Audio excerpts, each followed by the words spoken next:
Olá! Olha, gente, eu só quero agradecer. Eu quero agradecer o carinho de vocês com o nosso trabalho, o carinho de vocês com esse projeto, que é o meu bebezinho. E hoje eu espero que vocês estejam preparados, porque a minha convidada, olha só, hoje eu tenho uma convidada, gente. É uma coisa muito gostosa. Muitas pessoas sabem, esse programa ainda, esse podcast ainda está sendo gravado, tá bom? Logo, logo vem ao vivo. Assim que, ó, pode pôr lá na agenda, não quero desculpas, tá? Vocês vão ter que estar aqui comigo.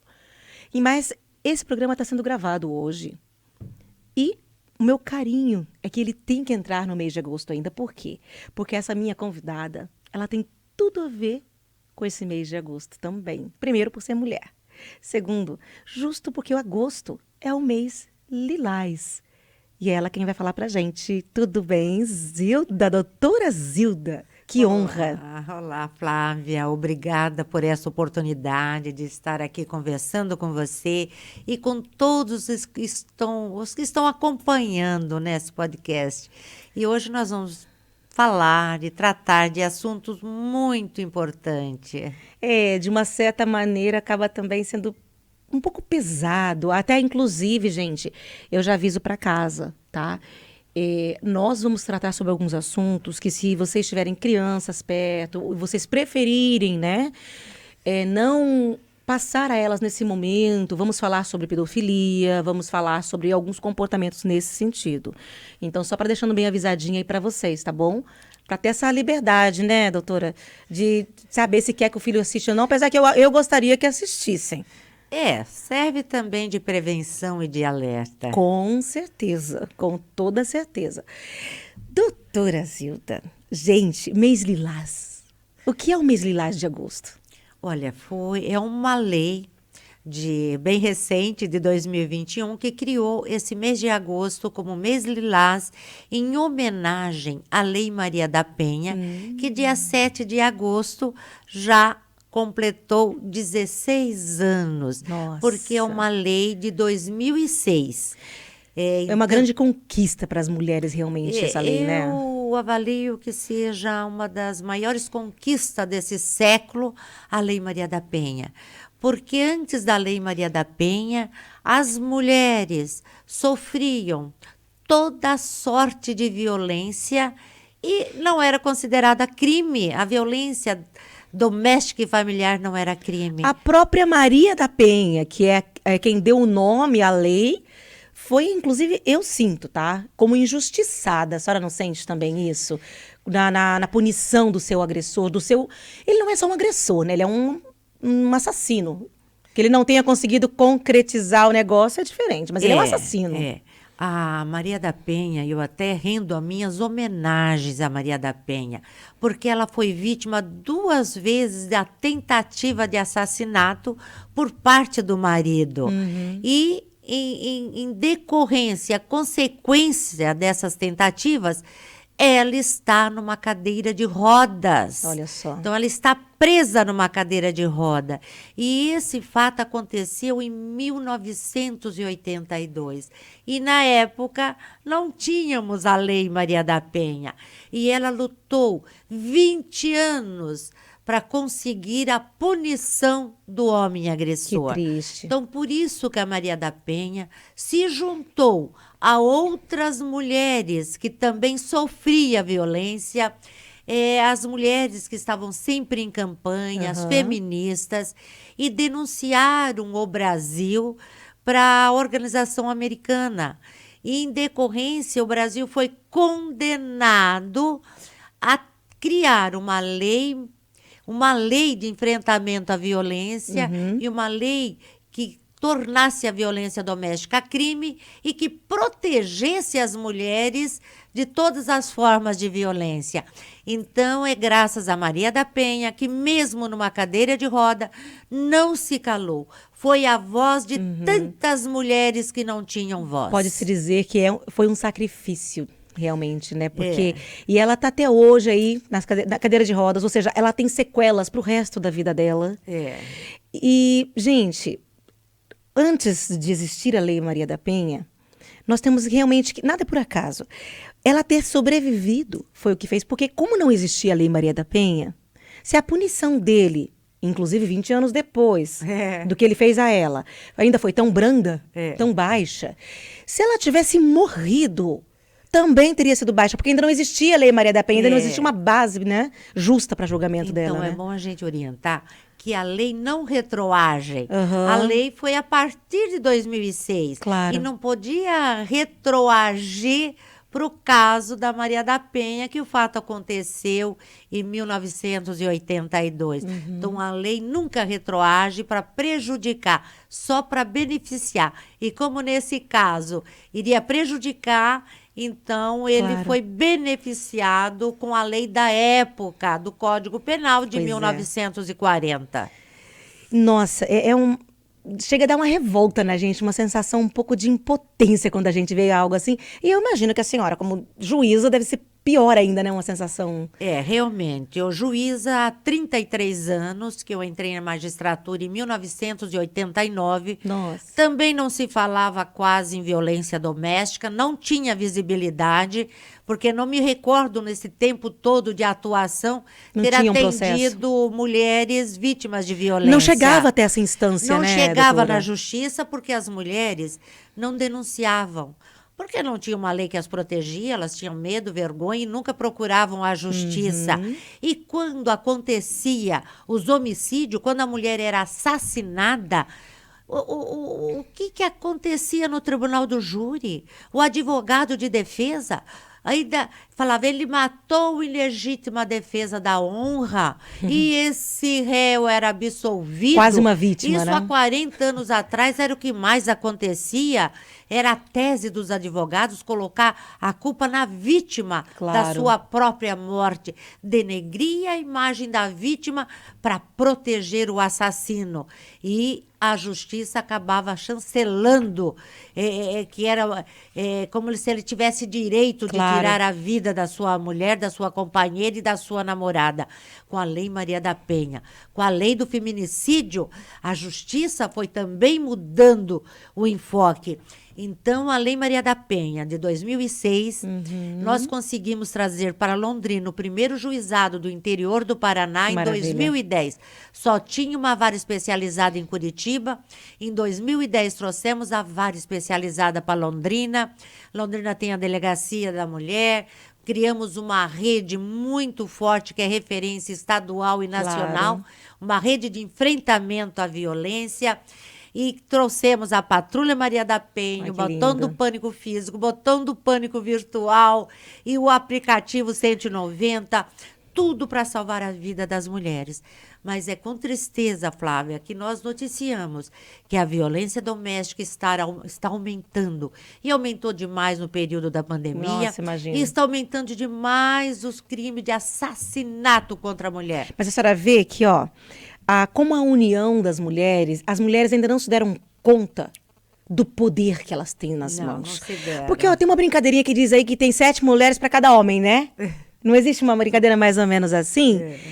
Pois é, gente, se nós somos a maioria, e se nós nos unimos de verdade, porque às vezes eu já vi casos onde as mulheres são mais cruéis com a outra mulher, em alguns comentários, de alguns casos que acontecem, sabe?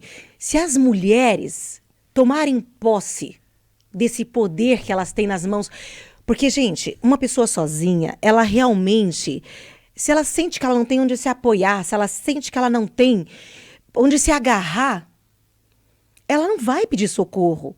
Porque ela vai lá, ela denuncia, coloca ele no olho do furacão e volta de peito aberto sozinha, desarmada. Desarmada. Agora, se ela tem uma rede de apoio e ele sabe que ela tem essa rede de apoio, ela está armada, a arma dessa mulher. Porque, na verdade, depois a gente entra no outro ponto, né? Porque eu sou CAC. Mas para mim, toda mulher tinha que ser CAC. Mas a arma dela é a rede de apoio que ela tem. Porque existe essa rede e ela, às vezes, ela não tem a consciência real, né, doutora? De toda essa rede que tem. Porque já existe mulher. Você não precisa ficar aí gritando e sofrendo sozinha. E se alguém não te apoia... Então, Flávio, primeiro a rede de apoio é a própria família. Exato. Mas a mulher muitas vezes não conta nem para a família, Uhum. nem no trabalho, nem para as amigas. Ela não conta que está sofrendo violência. E quando as pessoas ficam sabendo, quantas coisas já aconteceram com essa mulher. Então ela não Claro. pode sentir vergonha. Ela tem que se abrir com a família, com os amigos, porque a primeira coisa que o homem agressor faz é brindar essa mulher das amigas, da família, porque ele começa a colocar defeito na família, nas amigas, isolar essa mulher. É a violência psicológica. É. Ele começa a denegrir a imagem dela. Ah, você não é mais como era antes, você está ficando feio, ou você está engordando, ou você não cuida direito da casa. Essa é a violência Não, psicológica. e ele faz de uma maneira, e a mulher ela tem que dar conta disso. Se um dia você estiver em casa, ele fez algo que fez você se sentir triste, mal, e você se pega se culpando, ah, mas é que o dia que você se pegar fazendo isso, respira e acredite, você é vítima de uma violência. Procure ajuda. Você vai procurar ajuda psicológica, que tem acesso. Ali, com uma psicóloga, ela vai saber, a própria profissional vai ajudar ela a ver se você é uma vítima. Muitas vezes, você começa a conversar com algumas mulheres, né? E ela, não, ele só não... Ah, mas é que ele me ama muito, gente. Então, por isso que ele não gosta que eu use aquela roupa, né? É que ele me ama demais. Ah, não, é que eu acho que ele tá só me protegendo. Porque realmente, minha mãe sempre foi muito rígida comigo, ou meu pai... Gente, um narcisista, que a maior parte de agressores são narcisistas. Um narcisista e um agressor, ele conhece todas as suas debilidades, seus traumas, seu talão de Aquiles, como eles dizem, sabe assim? O calcanhar de Aquiles, né? Que ele, aqui no Brasil, às vezes ainda confundo algumas palavras, tá? Então, o que acontece? Ele sabe tudo. Ele conhece você e não é por amor, não. É porque essa presa dele, ele precisa saber quais são todos os seus mecanismos de defesa. Ele sabe todos e neutraliza todos. Seja a família que pode te apoiar, as amigas que podem te apoiar. Ele faz você sair do trabalho. Por quê? Porque no trabalho, depois de um certo tempo das agressões... Ele mede no começo até, né? Depois de um certo momento, ele já nem mede mais as agressões. Muitas vezes chega a óbito a menina. Nossa, é o assassinato, é o ápice da agressão. E quando a mulher quer sair desse ciclo da violência, quando ela quer romper esse relacionamento, é o período que mais ela corre perigo. Porque o feminicídio, o assassinato da mulher é o crime de vingança. Você não é minha, não vai ser de mais ninguém. E todos os assassinatos são com requintes de crueldade, com várias facadas, muitos tiros, mutilação, esquartejamento, queimaduras. E na maioria das vezes na presença dos filhos, das crianças. Exato, e você aí entra. tem conhecimento que nesse mês de julho, eu falei que o Paraná ficou de luto, porque dentro de 10 dias, 6 mulheres foram assassinadas no Paraná. Que triste. Em Açaí, ele matou a esposa na presença da filha de 9 anos e depois cometeu suicídio. Em Bandeirantes, com uma faca, ele cortou o pescoço da mulher e alegou que foi por ciúmes. Você vê aquele caso de Toledo, ele matou a esposa porque ela queria romper o relacionamento e matou os 3 filhos, aquelas crianças mais lindas. Ainda matou a mãe, matou o irmão e outras pessoas e cometeu suicídio. Então, são tragédias na família que nós temos que evitar. Por isso que eu oriento sempre as mulheres que quando elas perceberem que estão vivendo uma violência, para elas não se calarem, para ela discar o 180, para ela procurar ajuda, porque a Lei Maria da Penha não é só uma lei para punir o homem agressor, é uma lei que protege a mulher, determina que aquele homem agressor não se aproxime dessa mulher a uma distância, o afastamento do homem agressor do lar, ou a suspensão de porte da arma de fogo. Mas, como você falou, nós temos mulheres esclarecidas, esclarecidas, que sabem se defender e procurar ajuda, mas a maioria absoluta das mulheres é aquela que tem muitos filhos, que depende financeiramente desse homem, e elas não sabem, Claro. elas não conhecem os seus direitos, sequer conhecem a Lei Maria da Penha, e elas ficam muito em dúvida, mas é para essa mulher que eu quero falar, para essa mulher da periferia, essa mulher que trabalha no dia a dia, que dá duro para manter os filhos, para sustentar esses filhos, e temos uma maioria de mulheres que mantêm e sustentam os filhos sozinha, Sim. mas quando elas têm um companheiro que é violento, para elas não aceitarem, porque nós estamos aqui, você está aí, nós estamos, tem a Justiça, tem a Delegacia da Mulher, tem a rede, tem o NUMAP, tem o Ministério Público, tem muitas portas de entrada para a mulher procurar ajuda. Claro, e uma coisa muito importante aqui. Muitas mulheres dizem, ah, não, mas ele é assim só comigo. Com as crianças, não. Mãe, quando esse homem está te agredindo, você não pense, não acredite que teus filhos não estão sendo agredidos junto. Cada vez que você leva um tapa desse homem, cada vez que esse homem te humilha ao ponto de te deixar destruída no chão, os seus filhos estão sendo humilhados junto. Estão sofrendo. Os filhos veem, sim. Você acha que você está escondendo de alguém? Não está escondendo de ninguém. E os teus filhos estão sofrendo igual. E muitos são os casos. Lá no Chile, enquanto eu estive morando lá, aconteceu um caso onde o homem agrediu essa mulher. Ela ficou hospitalizada. Ela teve o bebê prematuramente porque estava hospitalizada. Porque ele agrediu ela a esse ponto. E ele entrou no quarto dela, do hospital, e disse a ela, eu não vou te matar, porque se eu te matar você não vai sofrer o suficiente. Ele pegou o bebê, pulou a janela e se matou com o bebê. Não, e aqui no Brasil acontece também. E essa mulher, também. Ou seja, como fica? Então, mãe, os seus filhos, você mãe que tem um filho homem e deixa normalizado para ele, você não faz nada para se defender, o teu filho homem vai entender que aquilo é um comportamento normal e natural e é assim. Seu filho vai ser um agressor.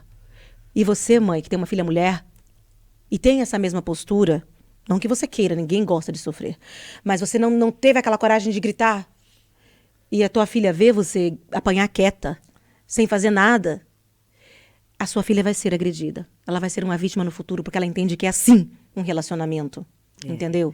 Então, eu preciso bater nessa tecla da mãe saber que o filho está sendo. Sabe por quê, doutora? Porque muitas mulheres, e a senhora sabe disso, que muitas mulheres só têm coragem de gritar quando ela vê que está chegando nos filhos dela. Tem mulher que ela chega a quase morrer. Enquanto ela acha que é só com ela aguenta. Quando vai pro filho, ela vira uma leoa. Sabe assim, ela descobre algo de força ali dentro que ela não sabia que existia. E aí ela grita. Então, eu admiro as mulheres, porque elas têm essa força de romper esse relacionamento violento, de se capacitar, ter uma profissão. Eu tenho testemunho de tantas mulheres que nós conseguimos tirar da violência e hoje elas me encontram e elas falam, doutor, estou vivendo outra vida, me profissionalizei, eu trabalho nesta área ou noutra área. E elas conseguem sair e ter uma vida digna e honrada, porque o que nós não queremos e não podemos aceitar é mulheres sofrendo toda sorte de violência. Porque, Flávia, além da mulher sofrer a violência doméstica e familiar, que é dentro de 4 paredes, que é o lugar que a mulher está mais insegura, é dentro de casa, ela também sofre na rua o assédio sexual, a importunação sexual. No trabalho, exercendo a mesma função, ela recebe menos que os homens. Então, as mulheres sofrem uma série de violências. E essas violências todas que nós queremos combater, para que as mulheres sejam respeitadas, que elas tenham igualdade de direito entre homens e mulheres, porque tem muito aquela frase que nós ouvimos muito, mulher tem que estar aonde ela quiser, mas eu falo, a mulher tem que estar no orçamento público, a mulher Exato. tem que estar nos lugares de poder, Sim. servindo de exemplo para outras mulheres, porque a mulher tem a sensibilidade. Ela tem que se envolver na construção também, não só na é. administração de algo, É. né? Então, eu é não isso preciso que ter que falta. eu vou administrar algo que alguém já fez. Pera, eu sou mulher. Eu sei como é trabalhar, por exemplo, com cólica. Nós sabemos o que é um trabalho de parto, né? Gente, nós sabemos o que é trabalhar muitas vezes e tendo que coordenar, é como se nós tivéssemos que ter 10 braços. Ai, Porque a mulher é capaz de tudo isso. ela tem que cuidar de casa, É. do filho, da escola do filho, do trabalho. É aquela frase, nós temos que trabalhar como se nunca tivéssemos sido mães, mas também exigem que sejamos mães, É. como se nunca tivéssemos nada mais para fazer, Não, né? e A gente- sociedade é cruel. não, sobrecarrega a mulher. E nessa pandemia, quem mais retrocedeu foram as mulheres, porque elas muitas vezes deixaram de trabalhar, ficaram confinadas para cuidar da pessoa idosa, para cuidar e educar os filhos que não estavam indo para a sala de aula, as escolas fechadas. Então, para a mulher voltar a conquistar tudo isso que ela perdeu Claro. e ainda sofreu muita violência, porque a mulher confinada com um homem agressor, a violência doméstica aumentou demais. Aumenta, porque E a ele já é agressor. É. E ele já tem esse estupim. Permanecendo, Muitas pessoas na pandemia tiveram esse disparo da ansiedade, o aumento do da uso depressão. das drogas, o aumento do uso do álcool, a Isso. situação financeira que piorou.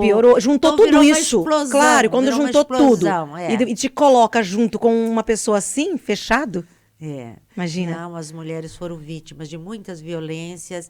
E, como eu estava te falando, nesse primeiro semestre do mês de julho, 106 mulheres foram assassinadas só aqui no Paraná. Só no Paraná. Só no Paraná. Nossa. No mês de janeiro, 24 mulheres foram assassinadas. Quando a senhora disse esse número agora, eu pensei que a senhora ia dizer a nível nacional. Não, 106 no Paraná, Meu Deus. nesse estado rico, nesse estado de pessoas esclarecidas. Exatamente. E todos assassinatos com requinte de crueldade, muita crueldade. Em termos de Brasil, morrem uma média de 7 mulheres por dia assassinadas. Os índices são alarmantes. Isso aí, como a senhora mesmo disse um pouquinho antes, ele vem.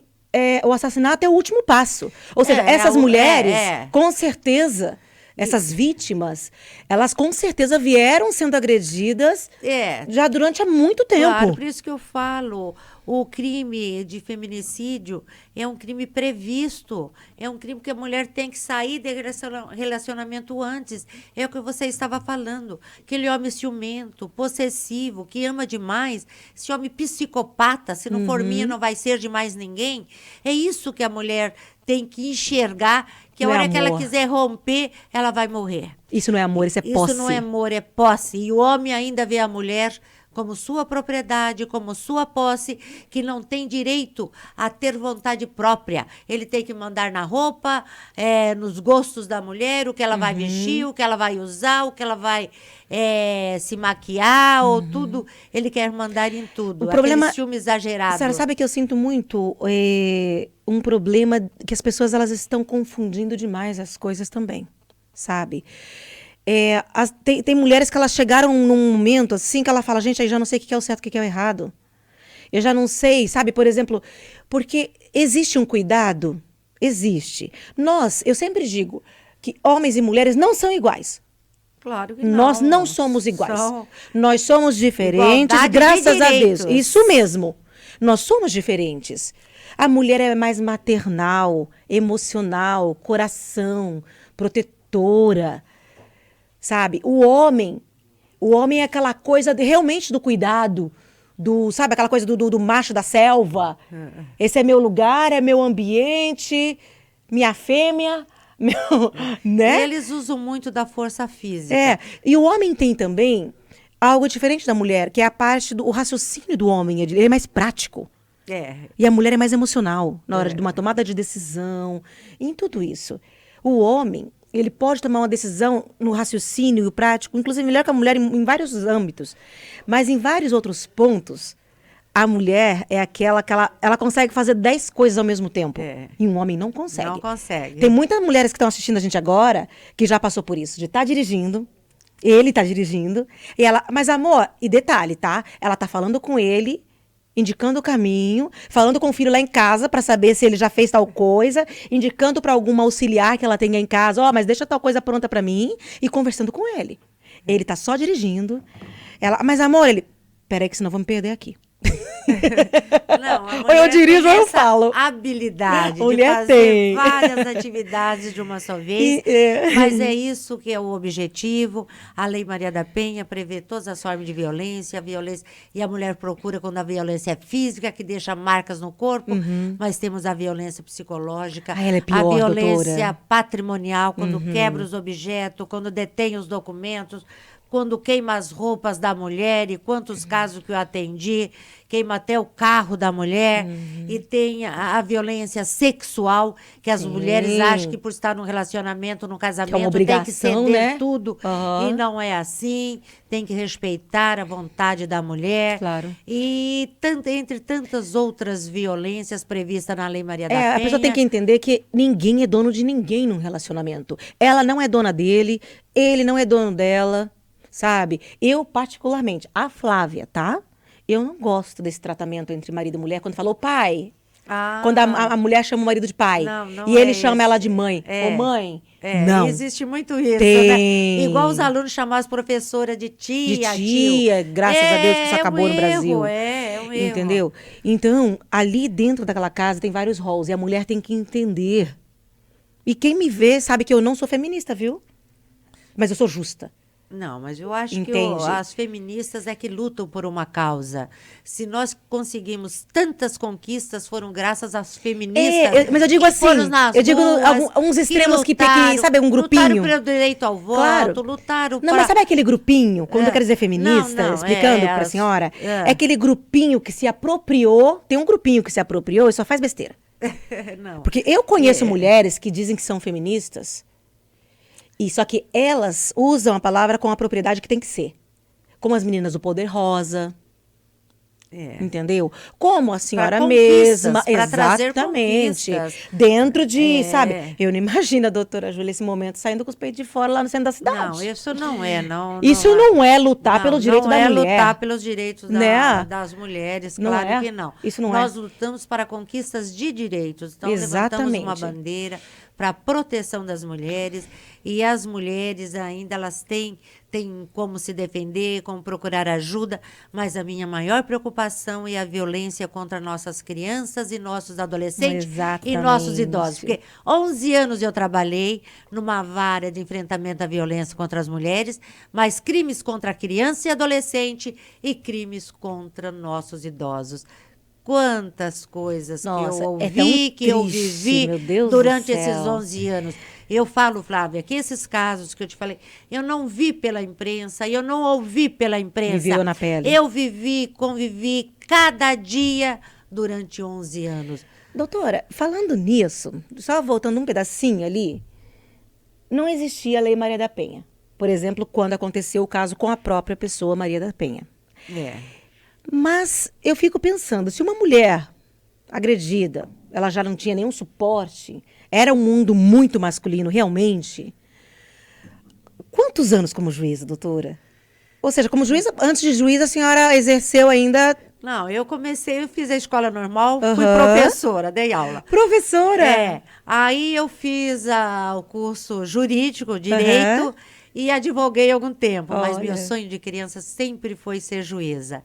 Aí eu fiz a escola da magistratura, que é uma pós-graduação, fiz o concurso e passei no primeiro concurso para juíza, isso há 35 anos atrás. Ou seja, gente, se ser mulher hoje em dia, para você se impor em um mercado de trabalho, para você mostrar que você tem sim conhecimento e capacidade para assumir um cargo e ganhar o mesmo por ele, eu imagino no seu tempo, É. Porque no seu tempo que eu digo, gente, são 35 anos atrás. É. Há 35 anos atrás, estar ali como uma autoridade máxima dentro de uma sala, tendo um público genuinamente, me imagino, masculino. Masculino. Poder judiciário Nossa! era predominantemente masculino. Eu fui uma das primeiras mulheres a entrar na magistratura. Acho que só tinham 9 juízas. Então, quando nós chegávamos numa cidade pequena, porque a gente faz uma carreira com marca de entrância inicial, intermediária e final. Então, você chega no município pequeno, como juíza, e a comunidade é acostumada a ver na figura da autoridade, na figura do juiz, Um homem terno, gravata e sisudo. Mas aí você chega quebrando esses paradigmas. Não, e pior. Uma atitude totalmente diferente. Normalmente o juiz é aquele homem assim, não sei o quê.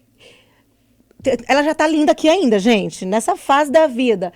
Imagina essa mulher 35 anos atrás. Mulher linda.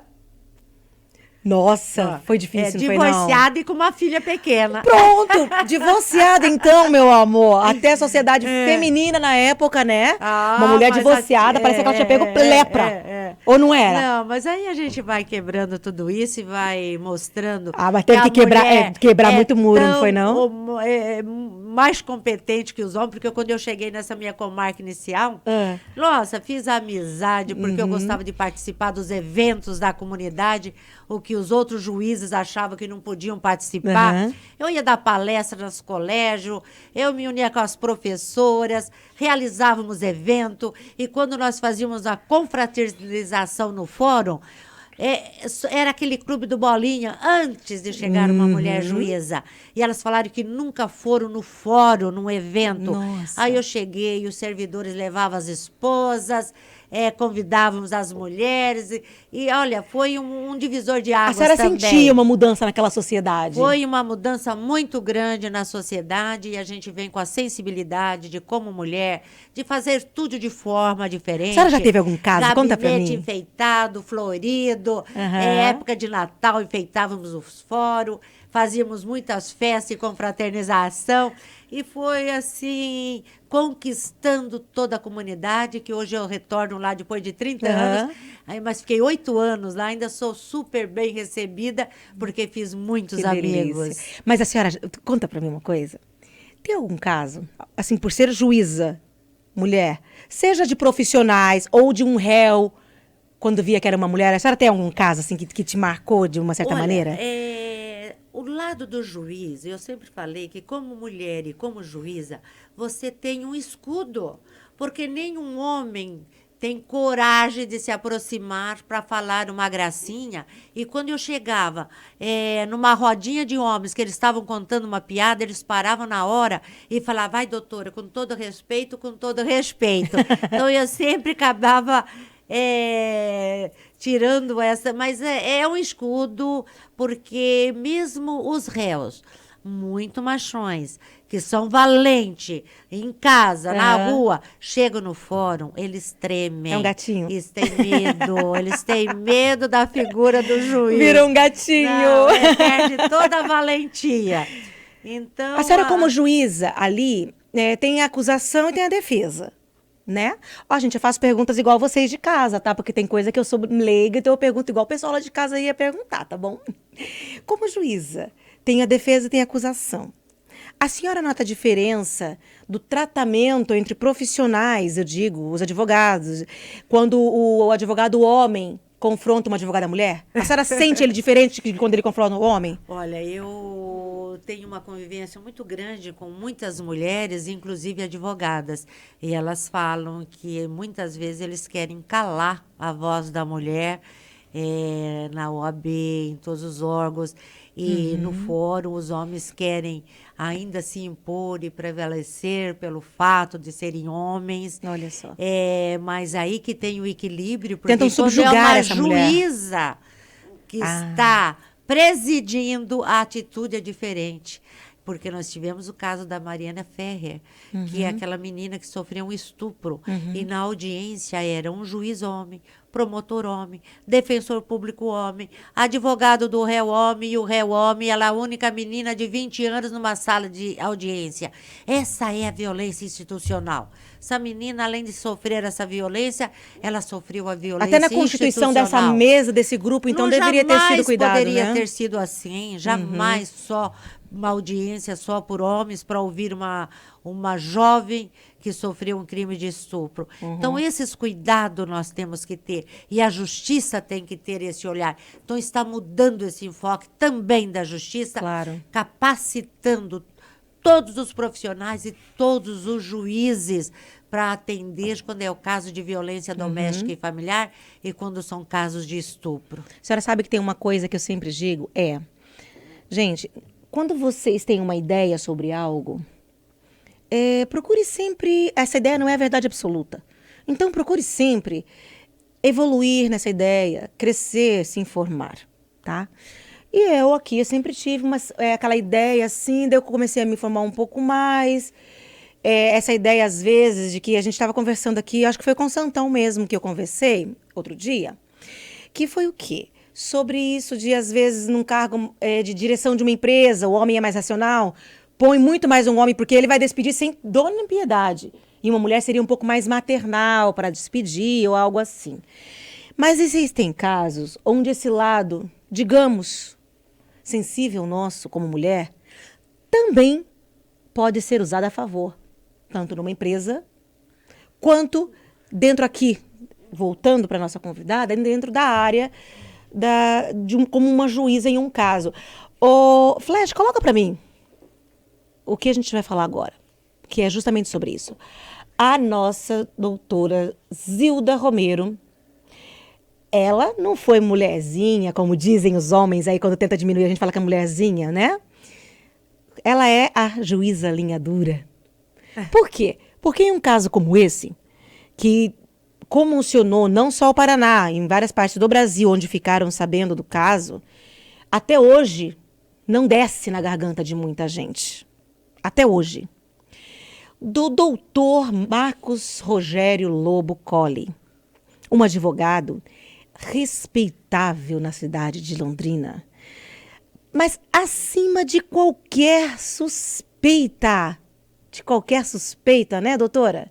Pode tirar, Flash, daqui a pouco a gente põe de novo. Uma pessoa acima de qualquer suspeita, uma pessoa pai de família, né? Ó, meus amores, eu não tô aqui elogiando um agressor, não. O que eu quero é que você, cada coisa que nós estamos vendo aqui agora, no comecinho desse assunto, olho com isso.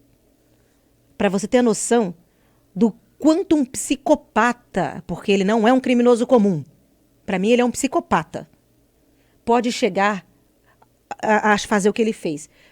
Pai de família, respeitável, um advogado respeitável, querido, muito querido e amado por todos os amigos, né, doutora? Um homem envolvido com causas sociais, caridoso, fazia muita ajuda, caridade. Gente, quando? Como? Imagina, é impossível.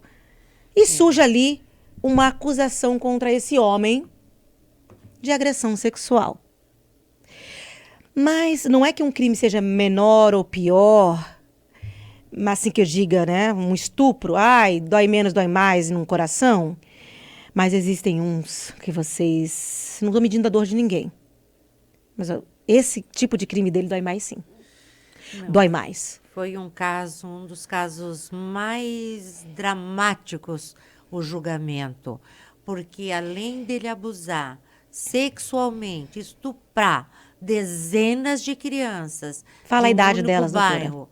Crianças de 5 aninhos, 7 aninhos, 9 anos, 10 anos. Era todas crianças muito pequenas. Exatamente. Mas ele não só estuprava, ele fotografava esses estupros. Ele registrava. E ele fez milhares de vídeos. Quando nós determinamos a apreensão desses computadores, que ele tinha 3 domicílios, começamos a ver os vídeos, que a maioria das crianças foram identificadas pelos vídeos quando o caso veio à tona.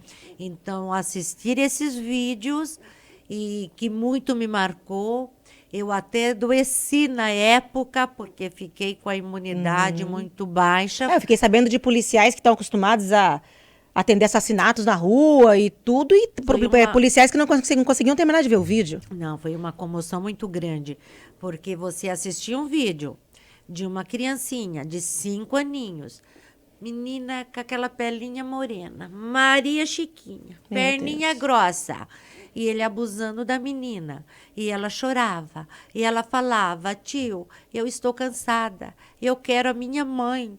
E ele falava, só mais um pouquinho, só mais um pouquinho.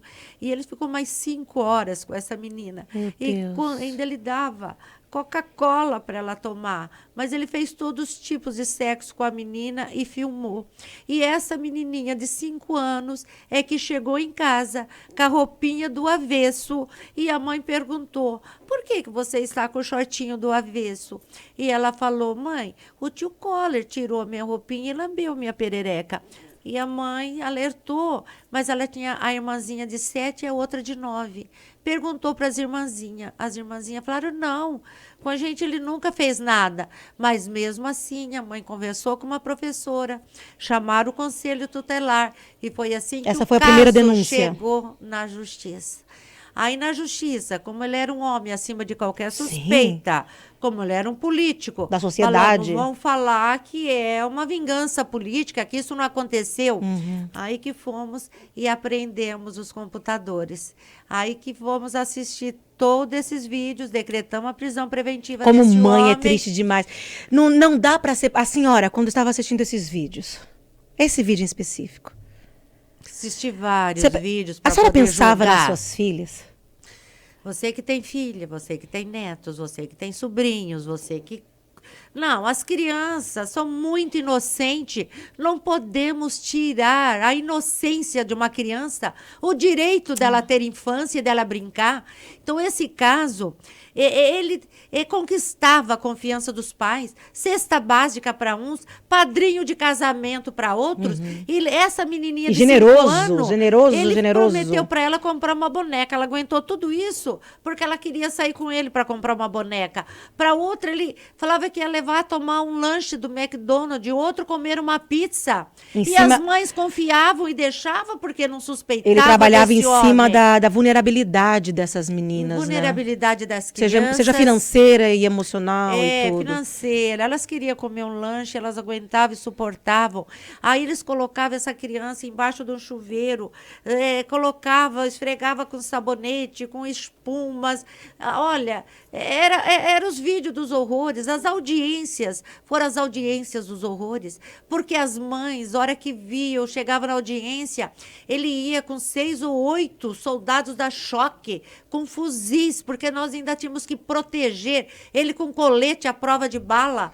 As mães gritavam, as mães desmaiavam, as mães queriam avançar nesse réu, e ele entrou calado e saiu calado, e ele nunca falou nada durante todas as audiências. Não tinha defesa. As provas estavam escancaradas nas fotos, nos vídeos, e ele foi condenado com a maior pena do Brasil, 282 anos de reclusão, e ele vai ter que cumprir em regime fechado. Ele tinha 50 anos, só vai sair da cadeia com mais de 80 anos, porque ele vai cumprir os 30 anos no regime fechado.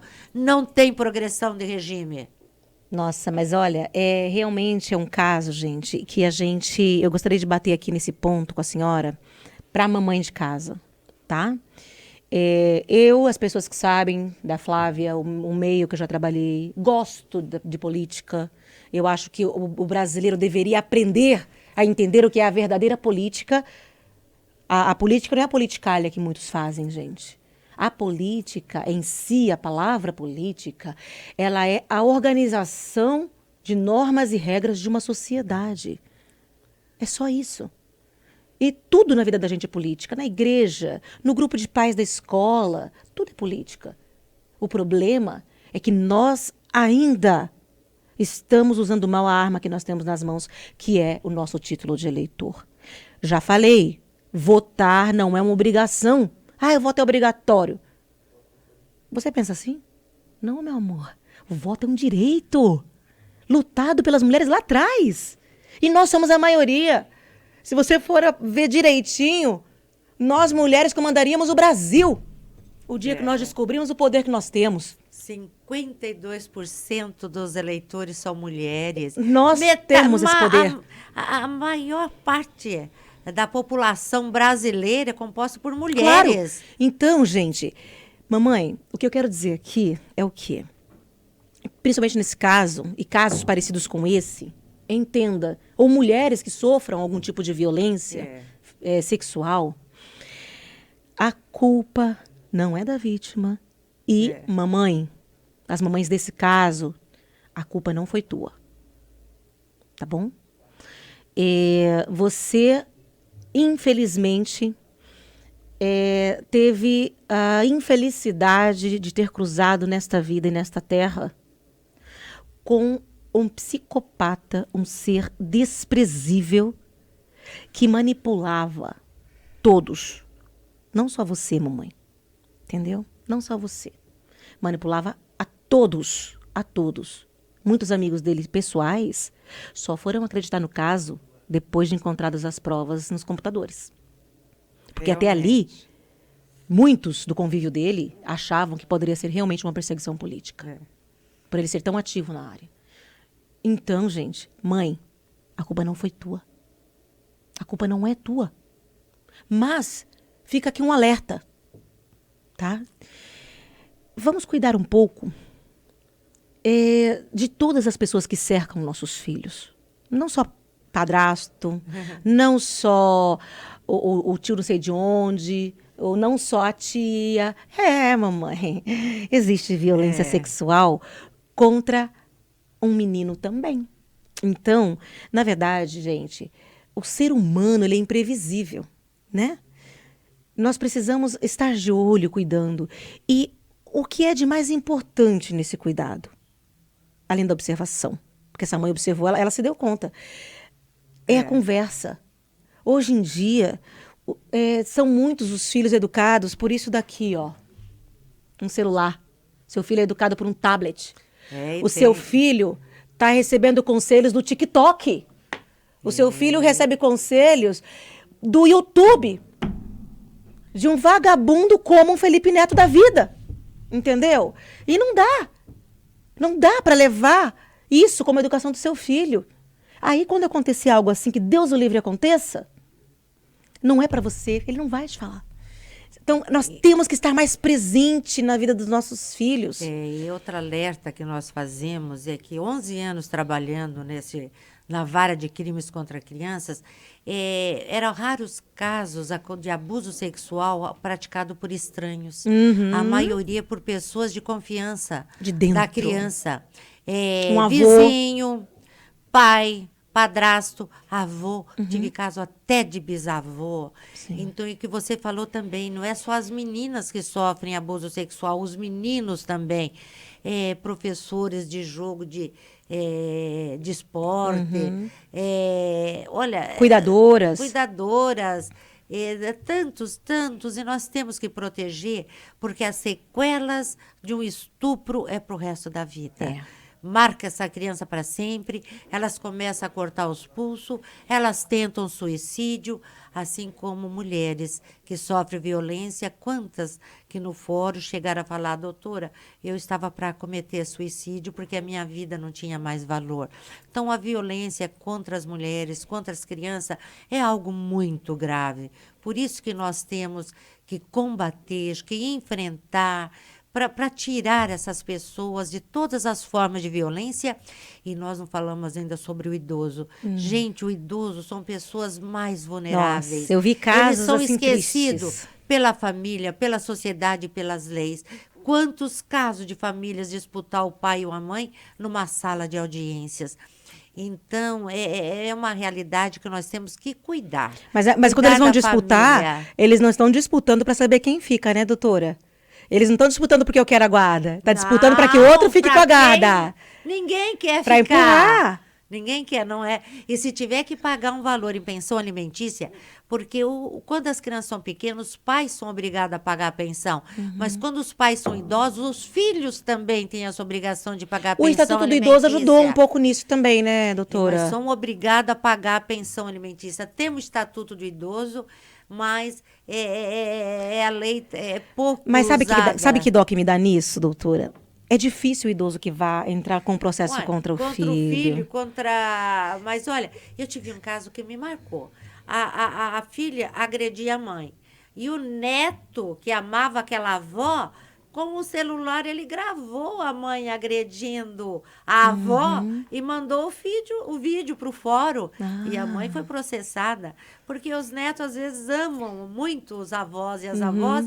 E quem não tem uma pessoa idosa dentro de casa? E essa É. pessoa precisa de atenção, precisa de carinho, precisa de amor. E não só precisa, ele merece. Merece. Meu Deus, ele educou você, ele fez você chegar e ser onde você está hoje. Sabe, me dá muita pena, porque eu vejo em uma outra ocasião, com um outro trabalho que nós tínhamos televisivo, e nós fizemos uma incursão dentro de um asilo, para fazer um evento ali com eles, tudo. E eu me lembro que conversando com uma senhora, e com outra, elas davam desculpas para eles. E daí, a senhora está recebendo visitas? Elas diziam, é que ele está muito ocupado, tadinho, o trabalho dele, né? E tal coisa. Então, o que acontece com o idoso? O idoso que ele sofre esse tipo de violência, e a violência do abandono também. Ele, muitas vezes, ele não reclama por dois motivos. O paternal ou o maternal que ele tem por aquele filho, apesar de ser maltratado, injustiçado, abandonado, ele ama aquele filho por amor, mas também por orgulho. Porque ele chega num ponto da vida dele igual a mulher maltratada. Que vergonha. Quem sou eu essa fase da vida? Tudo que eu já fiz, tudo que eu já cresci, tudo que eu já, né, galguei, eu já me aposentei. Como é que eu vou admitir agora que eu sou um nada? Porque não só o filho, mas ele entra no geral, né? Que imagina que eu sou agora. E a pessoa nessa idade tem que ter qualidade de vida, tem que ter leis protetivas, Sim. eles têm que ter a aposentadoria preservada. O que mais os filhos e os netos fazem, os consignados na aposentadoria e na pensão da pessoa idosa, e eles ficam sem recurso financeiro para o remédio, para a alimentação. Então, olha, teria que ter uma campanha e os próprios bancos coibir. Mas é por isso a esses- importância, doutora, de ter mais mulheres ativas. Entende? Por quê? Porque eu não estou dizendo que o homem não sente e que não vá fazer algo legal. Tem muita gente boa também. Que Tem. vai fazer, inclusive em conjunto, talvez, com uma mulher. Mas aquele lado maternal, sabe? Aquela coisa que eu, como mãe, que eu gostaria. Eu sou filha. Eu sou filha de uma mãe maravilhosa, doutora. Eu sou filha de uma mãe que, quando você fala a palavra mãe, ela é a perfeita descrição do que é ser mãe. Daí, quando eu vejo essa mulher, eu penso, e as outras mães? Quem as protege? Entende? Então, eu acho que nós precisamos, como eu falei antes, que nós temos capacidades diferentes entre homens e mulheres e mais aptidões para um lado ou para outro. Eu acho que faz falta, sim, a nossa sensibilidade, o nosso olhar por esse outro lado, mas também de pessoas capazes. Isso eu bato aqui, todo mundo sabe. Eu não sou a favor, doutora, de todo mundo ter o direito de se candidatar, seja qual for o cargo. Sabe por quê? Porque eu mexo com vidas. Eu mexo com vidas. O que eu fizer ou aprovar e votar e ajudar a aprovar, eu estou influindo na vida de milhares ou milhões de vidas. Entendeu? Com que conhecimento? Sendo Zé da Quitanda, que pode sim ser um homem honesto, correto, mas que pode cuidar de uma sociedade ali dentro do lugarzinho dele. Mas ele não vai conseguir ler um projeto de lei, escrita de repente por um outro companheiro, e votar com conhecimento, sim ou não, daquele projeto. Então eu acho sim que, primeiro, na educação do Brasil, tem que se trabalhar a educação de base, para que todos tenham essa condição de chegar num futuro e querer ser candidato. todos tenham essa condição. Essa é a minha ideia. Mas que para se candidatar, você tenha um mínimo de estudo, entende? Estudo X. Tem que ter concluído algo ali para dizer para mim que você vai ler um projeto de lei ou escrever um projeto de lei, construir com conhecimento do que aquilo pode ou não influenciar, pode ou não ser benéfico para uma sociedade, entendeu? Entender aquilo ali, como é que está funcionando. Então, essa é uma das razões que eu deixei a magistratura recentemente. Uhum. Estou entrando para a vida política, me filiei a um partido, coloquei meu nome como pré-candidata. Demorou, tá? Devia ter vindo a antes. deputada federal, porque esse conhecimento todo adquirido durante toda uma vida de profissional, 33 anos como juíza, então eu me sinto capacitada, porque como juíza eu aplico a lei, porque as pessoas confundem, acham que o juiz Faz a lei. faz a lei. Uhum. O juiz aplica a lei, mas quem elabora as leis é os deputados federais, é no Congresso. Claro. Então, eu quero chegar lá, se Deus quiser, mas também para elaborar as leis, para modificar as leis e para cuidar e trazer o que é necessário para as pessoas, atender as pessoas, melhorar a vida das pessoas, melhorar a vida das mulheres. As mulheres que têm filhos com portador de alguma deficiência, com síndrome de Down, com autismo. Tantas mães que me procuram, contando os seus dramas, a dificuldade de trabalhar. Então, nós precisamos fazer tanta coisa em prol das mulheres, da criança, do adolescente, da pessoa idosa. E por isso a importância, doutora, de não escolher qualquer pessoa. Por quê? Porque pelo menos a doutora Zilda eu sei, gente, que a postura que ela tem, ninguém vai te fazer calar a boca num plenário daquele. E isso eu digo com importância. Porque muitas vezes a pessoa diz, mas é que eu conheço, só tem bandido, só tem político corrupto, não sei o quê. Eu vou votar no Zé da Quitanda, eu vou votar na Maria, lá do Botequim, porque são honestos.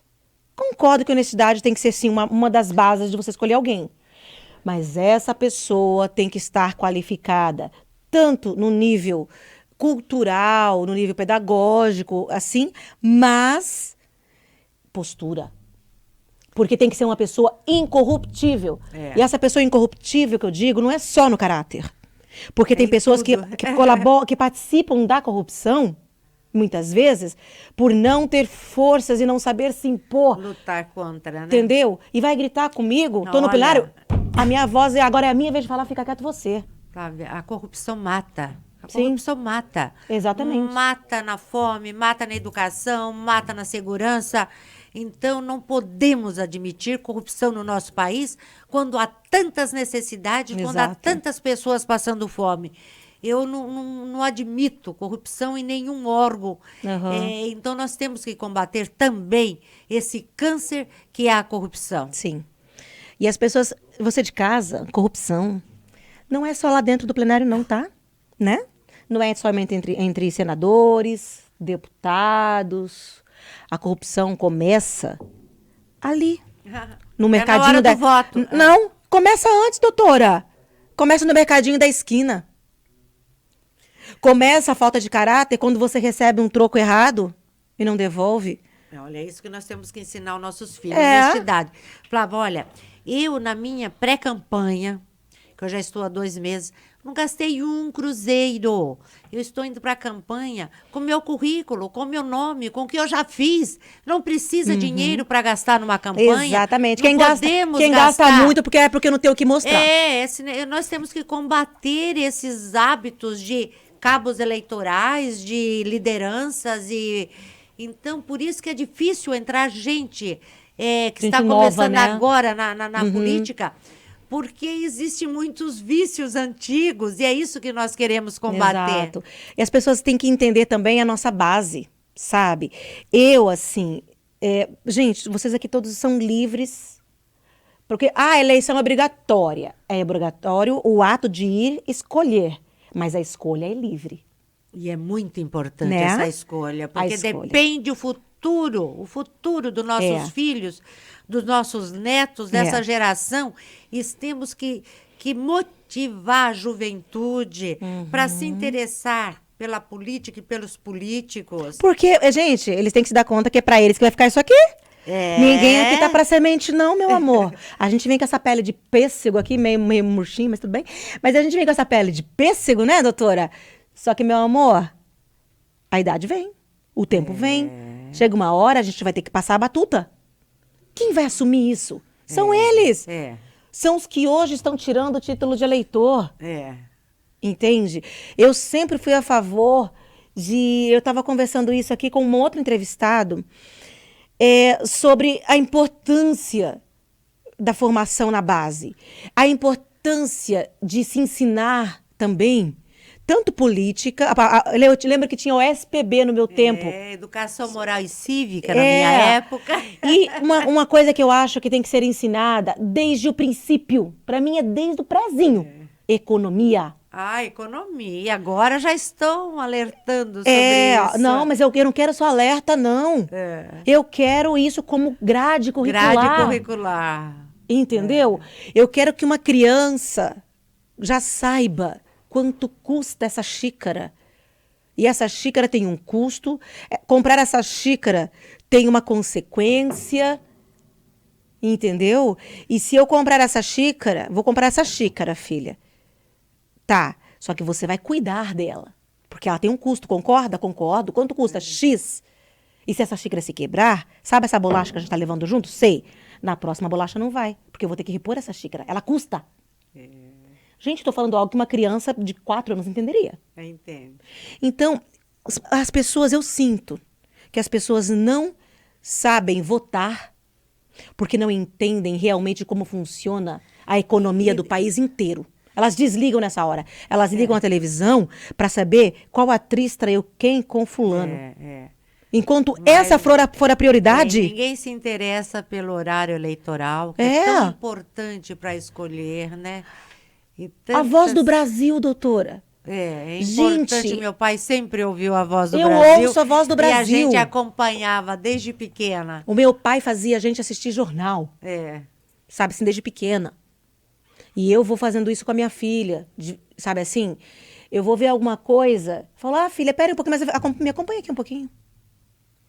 Eu quero que ela saiba. Hoje em dia, sabe o que eu faço de vez em quando? Filha, esse capítulo aqui você não vai assistir para não descobrir, tá? Mas sabe o que eu faço de vez em quando com ela? Eu chego na frente do mercado, estaciono, falo, entra você. E dou o cartão. Você sabe que a gente precisa comprar, né? A gente fez a listinha. Tem lá uns 5, 6 itens. Ela entra. Aí ela vai comprar, ela começa a comparar. Aí um dia ela chegou no carro e falou assim pra mim, mamãe, você pediu pra comprar tal pão, ou assim, olha, eu preferi não comprar. Tava absurdo o preço dele. Semana passada a gente veio, o preço dele era tipo R$3 mais barato, mamãe. Eu achei que tava um absurdo. Depois a gente vê o que a gente faz. É a importância do exemplo. Entende? O exemplo vem de casa. Então, eu conversando com um amigo, eu mando, ela tem o cartãozinho onde ela pode comprar e tudo. Meu amigo olhou pra mim e falou, se eu der um cartão desse na mão do meu filho, eu tô ferrado. Entendeu? Mas isso não é culpa da criança. Não. Quem educa essa criança? E aí vai no outro ponto de novo, papai e mamãe. Porque eu falo papai e mamãe, porque as pessoas, ela percebeu que tem uma mania. Tudo que acontece, quando acontece alguma coisa, as pessoas dizem assim, onde é que estava a mãe dessa criança? Ou seja, pergunta de uma vez onde é que estava o filho de chocadeira, porque se ela não tem pai, é filho de chocadeira, né? Porque não é possível, gente. Essa criança tem pai e mãe. Mas que tristeza que a maioria das crianças não tem essa paternidade tão necessária. Não tem. E a senhora sabe que já me aconteceu, o pessoal conhece, sabe que eu já fiz até como motorista de aplicativo. E eu tinha uma menina em especial, uma clientezinha que a mamãe me contratava para levá-la a uma escola especial, que ela tem autismo. Ela foi abusada também, viu? Chegou a ser abusada dentro da família. E 5 aninhos. Então isso regrediu mais ainda o autismo da menina, ela tem um autismo bem... E eu buscava ela num lugar e levava para um lugar aqui em Londrina que é uma escola especializada.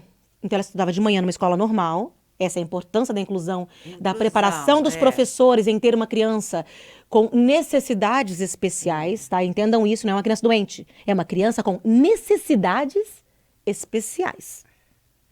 E a importância de um investimento dos governos, tanto federal quanto estadual, na formação e capacitação desses profissionais e professores, que não é só professor. Tem o professor, todos os profissionais de uma escola comum para receber, porque é muito importante essa inclusão dele, para inclusive a melhoria dele. E também nós temos aqui, né, uma especial, que é para crianças com autismo, com outras necessidades. E quando eu ia deixar essa menina, me chamava a atenção. Só tinha mãe deixando as crianças lá. E não é crianças que eu digo, tá? A maneira de dizer.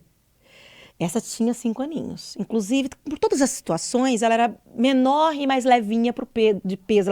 Ela tinha tamanho e peso de 3 aninhos. Devia ter uns 20 quilos aquele bichinho. Coisa mais linda do mundo. Só, um dia, ela teve uma crise quando eu fui transportá-la de uma escola a outra. E para mantê-la sentadinha no banco de trás, sem que ela se machucasse, sem que ela corresse para fora do carro, correndo riscos, deslocou as minhas costas. Sabe quando dá aquela travada? Eu fiquei dias com as costas mal. Nesse dia, foi muito difícil para seguir dirigindo para levá-la até a outra escola. Tive que até pedir ajuda da professora para tirar a menina do carro daí. 20 quilos, desse tamaninho. Eu fico pensando, quando eu cheguei lá, eu via mães, já com a sua idade, né? Porque, inclusive, deve envelhecer mais, inclusive, uma mãe com tudo isso. Com rapazes, doutora, de 20, 21 anos, enormes. Eu fiquei pensando, gente, uma menina de 20 quilos me deslocou as costas. E os cuidados necessários. E todos, essa mãe, eu fiquei pensando, essa mulher não é humana. Não é possível. Tem que ser estudado, mães de crianças e depois filhos alguns adultos especiais. Com filhos especiais, elas gente. Elas dão tem que estudar uma mulher dessa. Porque é impressionante. E aí força da mãe. Aí o meu cérebro fez a pergunta inversa. Cadê o pai dessas crianças? Por quê? Por que só a mãe? Quantas mães são abandonadas pelos maridos quando tem uma criança portadora de alguma forma de deficiência? O homem não suporta essa carga, ele abandona a mulher com os filhos. Mas Teve muitos casos. Até mulher, quando elas descobre que estão com câncer, o marido abandona. Sim, são muitos os casos. Inclusive as detentas. Inclusive uma mulher quando vai presa. Muitas, o homem vai preso. Eles abandonam. O homem vai preso. Visitando a vida inteira, ela visita a vida inteira. Inclusive tromba com a amante ali no corredor de vez em quando. Não, bem, já soube de uns probleminhas em alguns lugares. As detentas sempre reclamam que os maridos, os namorados abandonam. Nunca vão visitá-las. Não é impressionante isso, doutora? Eu fico observando isso. Como nós, mulheres, olha que coisa. Não somos capazes dessas atitudes. Né? Ou seja, gente, olha a força que nós temos. É impressionante. Gigantesca. Né? Mas olha, essa tarefa das mães que cuidam desses filhos portadores de deficiência, quantas me procuraram, porque elas não conseguem trabalhar, não conseguem arrumar uma cuidadora para cuidar desses filhos, é a tarefa da própria mãe. Claro. Então elas precisam de recurso financeiro, precisa de recurso para tratamento, precisa de recurso para o remédio. Doutora, um julgamento, digamos assim, até para esclarecer para a mãe de casa, tá? Uma mulher que vai se separar, um homem que vai se separar, né? Vamos dizer assim, porque dificilmente é ela que vai decidir só porque tem um filho especial. Ele sim. Mas esse homem vai se separar dessa mulher, ele, na hora de uma juíza determinar uma pensão alimentícia, é o mesmo critério de avaliação do que uma criança normal? Essa mãe que tem uma criança especial, ela pode ter um pouco mais de apoio, doutora? Tem. É claro que a gente examina todas as necessidades dessa criança. E muitas vezes eles são condenados a um valor mais alto para pagar. Mas a experiência que nós temos é que eles pagam alguns meses ou até um ano e depois eles deixam de pagar. E a mãe tem que arcar com todo esse custo. Pois é. Porque a maioria, como eu tenho mães que me procuram porque não recebem a pensão alimentícia. Olha, doutora, eu queria nesse ponto bater. Mães, mulheres, não é nem mães não, mulheres, parem de romantizar a maternidade e a leoa e a guerreira. Sabe por quê? Porque eu posso ser leoa, guerreira, super mãe. Mas ele tem as obrigações dele. E se ele não vai cumprir elas na parte emocional, ele vai sim cumprir. E detalhe, eu não estou me humilhando. Ele é É um uma direito. obrigação dele, é um direito da criança. Da criança. Entendeu? Porque tem mulheres que falam, ai, fica atrás de homem. Eu mantive meu filho sozinha. Não deveria ter feito. É. Não deveria ter feito. Entendeu? Então para de criticar, porque as mulheres criticam outras mulheres. Imagina, fica indo atrás de homem para pensão, ele vai dar só R$ 300. Não me interessa. É. É um direito do meu É filho. o direito da criança. Entendeu? E o homem também faz esse raciocínio, que vai pagar pensão para a mulher comprar produtos de beleza, Nossa, arrumar cabelo. com R$ 250. Eu queria. A senhora sabe que eu queria ir no mercado que esses homens fazem compra. É. Eu queria ir no salão de beleza que esses homens fazem compra. E eu queria ir no super bar, na balada top, com R$ 250 num mês, gente. Porque você acha que com R$ 250 dá pra fazer... Ô, meu amor, sabe quanto... Eu não faço, a minha é minha mesmo. Ultimamente nem tá feita aqui, mas ainda bem que eu nem pego direito. Mas, sabe quanto custa uma unha de gel que as mulheres fazem hoje em dia, que fica linda, maravilhosa, meu amor? Ou seja, teu filho tá desnutrido, não, teu filho tá cuidado. Para uma criança, o custo é alto. Altíssimo. As crianças têm muitas necessidades, tem que ter uma boa alimentação. E eu vejo as mães passando tantas dificuldades. Tive no fórum uma mãe que o marido a abandonou com 5 filhos, todos pequenos, e para ele pagar uma pensão alimentícia de R$ 100, ela era obrigada a manter relação sexual com ele para ele pagar os R$ 100. Imagina que absurdo. E ela foi no fórum e falou, doutor, mas como eu me sinto humilhada de ter que me submeter a isso. Determinei que ele depositasse, abrir uma conta poupança para ele depositar, para ela não sofrer essa humilhação. No Chile é assim, e a senhora se não sabia? pagar, tem que decretar a prisão, sim, dos homens que não pagam pensão alimentícia. Lá no Chile, existe uma lei que quando você se separa, automaticamente essa mulher vai e abre uma conta num banco estatal.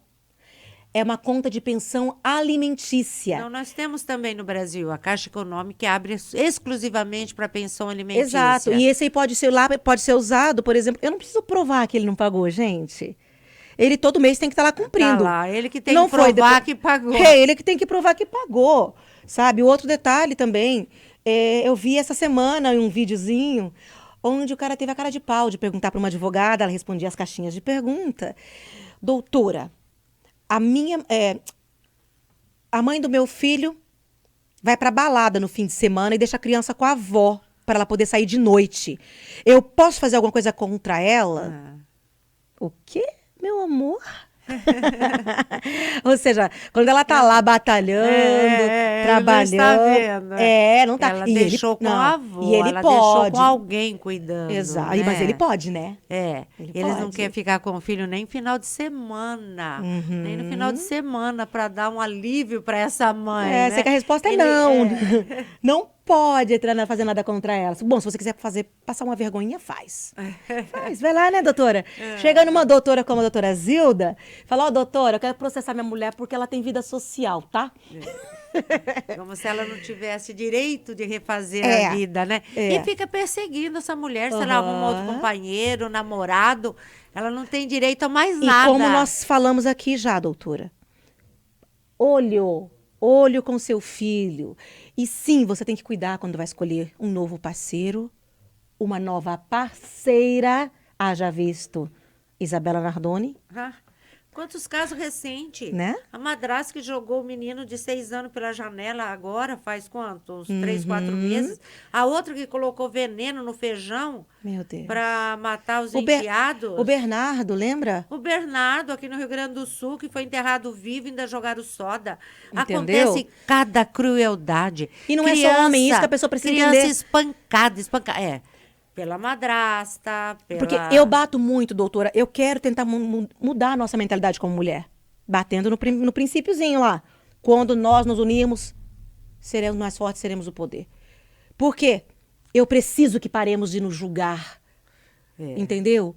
Eu preciso que paremos com isso. Eu vejo mulheres criticando outra mulher quando ela, infelizmente, acaba sofrendo a filha, às vezes. Gente, ela não tem culpa. Muitas vezes aquele homem com quem ela se casou também é o Marcos Colli da vida. Um homem acima de qualquer suspeita. Um bom marido, um ótimo amante, um bom provedor, educadíssimo, da igreja. Não tem o perfil. Não tem. Não tem perfil do homem Entendeu? agressor. Então, a culpa não é da vítima ou não é dessa mãe. Não. É do psicopata. Ela tem que cuidar, ela tem que estar de olho, sim, mas o pai também. Entendeu? Temos todos que estar de olho. Num geral. Mas todo mundo tem o direito de refazer sua vida. Entendeu? E a bandidagem ainda é a minoria.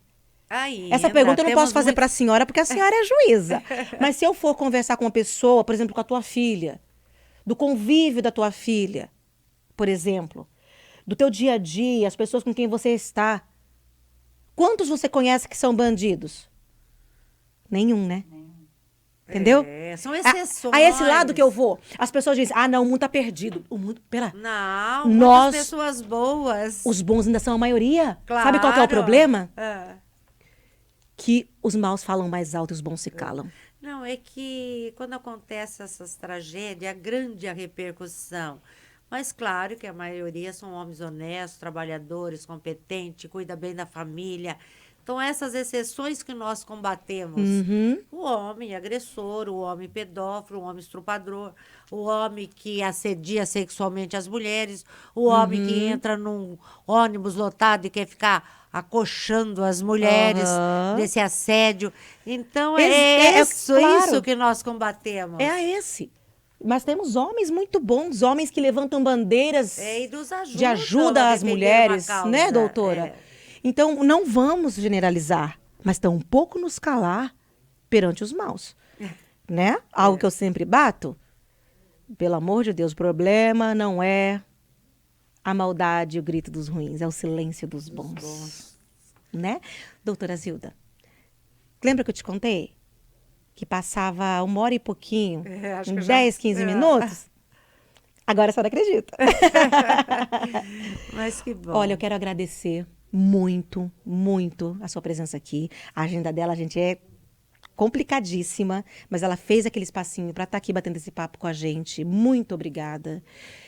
Muito obrigada pelo privilégio de mostrar, sabe, para a sociedade, para as pessoas, uma mulher que consegue ser feminina, linda, ao mesmo tempo, dura quando precisa, uma mulher esclarecida, forte como a gente precisa em todos os âmbitos desse nosso país aqui. Por mais Hildas nesse país, gente. Muito obrigada por estar aqui com a gente hoje. Eu é que agradeço essa oportunidade de estar conversando com todos, passando um pouquinho da minha experiência, um pouquinho dessa orientação jurídica, mas estamos aqui para continuar lutando pelos direitos das mulheres, das crianças, adolescentes e os idosos. Muito obrigada. Imagina, um beijo. Vai ter que voltar. Aí voltarei, com o maior prazer. Vai ter que voltar. Gente, brigadão, tá? Eu já sabe, eu vou esperar vocês. Porque aqui é assim. E se você tiver alguma dúvida mais pra frente, quiser mandar algumas perguntinhas, a gente pode fazer um programa aí só de perguntas e respostas com a doutora Zilda, né, doutora? Pode. Então, pode mandar, tá bom? Eu vejo vocês no nosso próximo Papo Solto.